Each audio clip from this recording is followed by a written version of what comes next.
If we look at 2026, 2027, I think the main word I would use is that the global economy has actually shown to be quite resilient. So we see what we call a pretty stable economic outlook for 2026, 2027 of growth around 2.6 to 2.7%. And that's very good. And if we look, it's very good in the context of all the uncertainties, of course, needing to be much higher. But what we also see is that 2025 was a year of adjustment.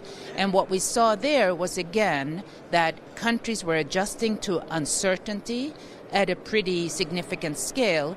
And we had the combination of easing in the financing conditions and the lowering of inflation thanks to softer labor markets as well as the lower energy prices. So 2025, I would call it a year of adjustment. 2026, 27, where it's seeing that it could be a stable economic outlook, but with growth around 2.6 to 2.7%, which is stable and steady. But of course, coming to your question on risk, that growth is actually overall too low to be able to recover and for the world to be able to recover for all of the challenges we've seen lately. In fact, we envisage that the 2020s, the decade of 2020s, could be the lowest growth decade since the 1960s.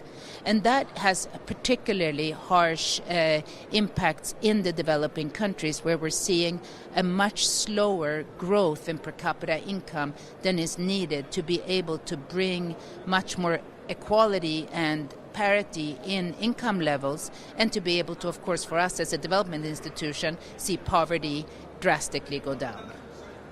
The subject of public-private partnership, the PPP, is supported by the World Bank. Here in Saudi, we happen to have one of the good examples of how public and private can partner. Can you tell us about any cooperation between the World Bank and the Saudi economy in this matter? Absolutely. Well, first, let me just say how important the private sector is.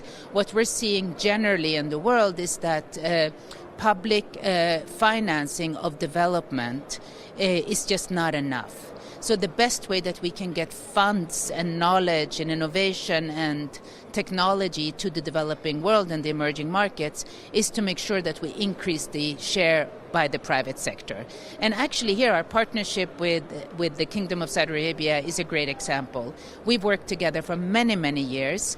And what we do together is, of course, we exchange on public policies, good economic policies, but what we also see is an opportunity to, over the years, invest in Saudi companies. But now, increasingly, we're seeing companies from Saudi Arabia take part in development in other countries. And one example I will use, because I also have personal experience of it, is the energy sector in Saudi Arabia, where we see companies like Aqua Power, I understand now called Aqua, really being a significant player in development of energy systems around the world. So public-private partnerships are key. The public sector needs to finance foundational infrastructure, but really create the enabling environment. And the private sector needs to bring financing, but not just financing, also technical know-how, because at the end of the day, it's about economic growth and creating enough jobs, and the public sector can't do it alone.